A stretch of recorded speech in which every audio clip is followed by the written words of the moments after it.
ఇదే RTV app వార్తల్ని క్షణాల్లో చదివే అవకాశం ఉంటుంది. ఒక న్యూస్ పేపర్, ఒక టెలివిజన్ ఛానల్ మీ చేతుల్లో ఎప్పుడూ ఉంటాయి. పార్లమెంటు ఎన్నికలు జరుగుతున్న నేపథ్యంలో జైరాబాద్ పార్లమెంటు సంబంధించి బారాస సన్నాహక సమావేశాలను ఈరోజు నారాయణఖేడ్ పట్టణంలో నిర్వహించడం జరుగుతుంది. అందులో భాగంగా మాజీ స్పీకర్ పోచారం శ్రీనివాసరెడ్డి మనతో ఉన్నారు. సార్ చెప్పండి, ఎట్లా ఉంది ప్రజల నుంచి స్పందన? ప్రతి ఎన్నికల్లో న్యాయం గెలుస్తుందనే ఒక విశ్వాసంతోనే పోటీ చేస్తాం. ఒక్కోసారి కొంత తేడాలు వస్తాయి. రాజకీయ పార్టీలకు ఓటమి గెలుపు అనేది సహజం. ఓటమిని కూడా స్వీకరించాలి, గెలుపుని కూడా స్వీకరించాలి. మా శాసనసభ ఎన్నికల్లో మేమందరం కొంతమంది గెలిచాం, ప్రభుత్వం పోయింది. కానీ ప్రజలు మా వెనకాల ఉన్నారు. మా పట్ల ప్రజల విశ్వాసం ఉంది, ప్రజల పట్ల మాకు విశ్వాసం ఉంది. ప్రభుత్వం లేనంత మాత్రాన ప్రజలు మా వెనక లేరని అనుకుంటలేం. ప్రజలు మా వెనకాల ఉన్నారు కాబట్టి ఈరోజు 17 మంది పార్లమెంటు సభ్యులకు కేసీఆర్ గారు ఎవరికి టికెట్ ఇచ్చారో అందులో అత్యధికులు 10 నుంచి 12 మంది బీఆర్ఎస్ పార్టీ అభ్యర్థులు గెలవబోతున్నారు. ప్రజలకు గత 10 ఏళ్ళు కేసీఆర్ నాయకత్వంలో బీఆర్ఎస్ పార్టీ అందించినటువంటి సంక్షేమ కార్యక్రమాలు కానీ, పేదల సంక్షేమం కానీ, రైతు సంక్షేమం కానీ, అభివృద్ధి కానీ కళ్ళకు స్పష్టంగా కనబడుతుంది. కానీ మన శాసనసభ ఎన్నికల్లో కొంత ప్రజలు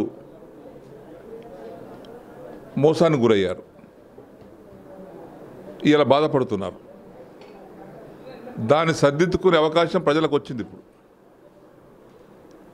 మేము ఏదైతే పనిచేసే ప్రభుత్వాన్ని పోగొట్టుకున్నాం, పనిచేసే నాయకత్వాన్ని పోగొట్టుకున్నాం, తిరిగి నాయకత్వాన్ని బలపరుచుకోవాలి, నాయకత్వాన్ని తెచ్చుకోవాలి, ఆ పార్టీని కాపాడుకోవాలని ఇలా ప్రభుత్వాలే మారాయి. బీఆర్ఎస్ పార్టీ ఎంపీలు గెలిచేంత మాత్రాన కాంగ్రెస్ పార్టీపై బీఆర్ఎస్ పార్టీ రాదు.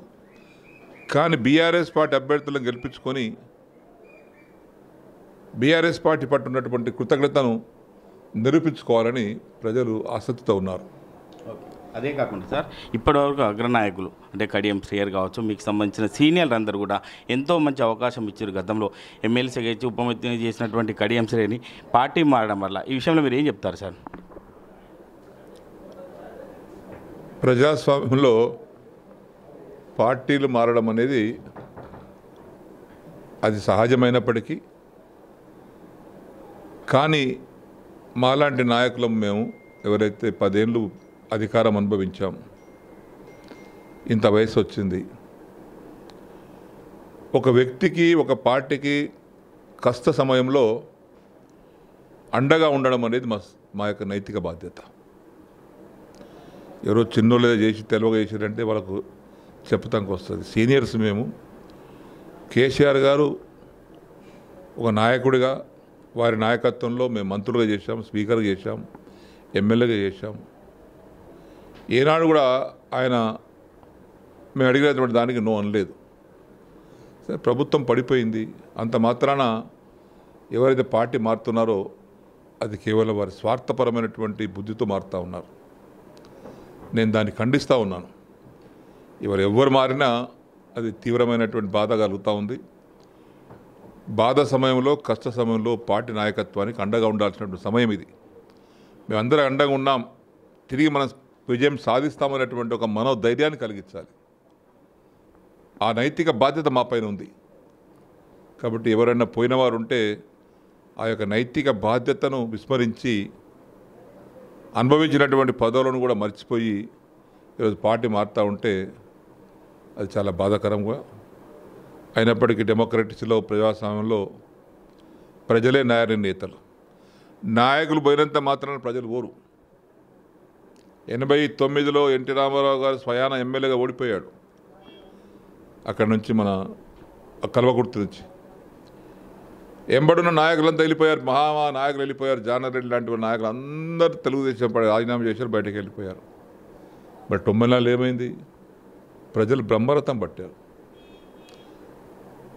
ఈవెన్ కాంగ్రెస్ పార్టీకి శాసనసభలో అపోజిషన్ పార్టీ లీడర్గా ఉండటానికి కూడా అవకాశం లేకుండా చేశారు. కాబట్టి ఎప్పుడేం జరుగుతుంది చెప్పలేం. ప్రజలే న్యాయ నిర్ణేతలు. ప్రజల పట్ల అందుకే చెప్పాను, ప్రజల పట్ల మాకు విశ్వాసం ఉంది. నాయకులు పోయినంత మాత్రాన ప్రజలు మా వెంబడి ఉన్నారు. అంటే లిక్కర్ స్కామ్ సంబంధించి కావచ్చు, ఫోన్ ట్యాకింగ్ విషయం కావచ్చు, అంటే పార్టీ మీద ఏమైనా ప్రభావం పడే అవకాశం ఉందా భవిష్యత్తులో? అది విచారణ జరుగుతూ ఉంది. విచారణలో ఏం తేలుతో తెలియదు. దానికంటే ముందే నేను దాని ఫలితం చెప్పడం బాగుండదు. అంటే గత 100 రోజుల ప్రభుత్వం, కాంగ్రెస్ ప్రభుత్వంలో అంటే పథకాలు ఎట్లా ఉన్నాయి? మీ ఒక నియోజకవర్గంలో తిరుగుతుంటే ప్రజల నుంచి ఎటువంటి స్పందన ఉంది సార్?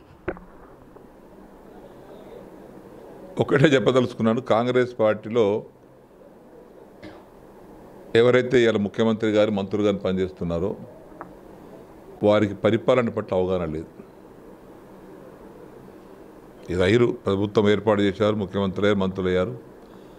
కాబట్టి ఇచ్చినటువంటి హామీలు మర్చిపోయారు, ప్రజల బాగోగులు మర్చిపోయారు, రైతుల సంక్షేమం మర్చిపోయారు, కేవలం పబ్బం గడుపుకుంటూ ఉన్నారు. కాబట్టి 100 రోజులు దాటిన తర్వాత ఈ ఎలక్షన్లో ప్రజలు చెప్తారు, 100 రోజుల్లోనే అన్నీ పూర్తి చేస్తానన్నావు, 6 గ్యారెంటీలు అమలు చేస్తామన్నావు, 114 రోజులు అయిపోయింది కాబట్టి నువ్వు అమలు చేయలేదు. కాబట్టి ప్రజలు కాంగ్రెస్ పార్టీ తిరస్కరించేటువంటి రోజులు దగ్గర పడ్డాయి. అంటే నాయకులు వస్తుంటారు వెళ్తుంటారు తప్ప ఒక ప్రజలు మా వెంటే ఉన్నారు. రాబోయే రోజుల్లో గతంలో 10 సంవత్సరాలు కేసీఆర్ పాలనను అందరూ కూడా ఆదర్శంగా తీసుకున్నారు. మళ్ళీ కూడా మాకే పట్టం కట్టే అవకాశం ఉంటుందని చెప్పి మాజీ స్పీకర్ పోచారం శ్రీనివాసరెడ్డి చెప్తున్నారు. కెమెరామెన్ ఎల్లవరితో మహేష్, RTV, ఉమ్మడి మెదక్ జిల్లా. మరిన్ని వీడియోస్ కోసం ఛానల్ ని సబ్స్క్రైబ్ చేయండి. లేటెస్ట్ అప్డేట్స్ కోసం వాట్సాప్ ఛానల్ ని ఫాలో చేయండి. అండ్ లింక్ డిస్క్రిప్షన్ లో ఉంది.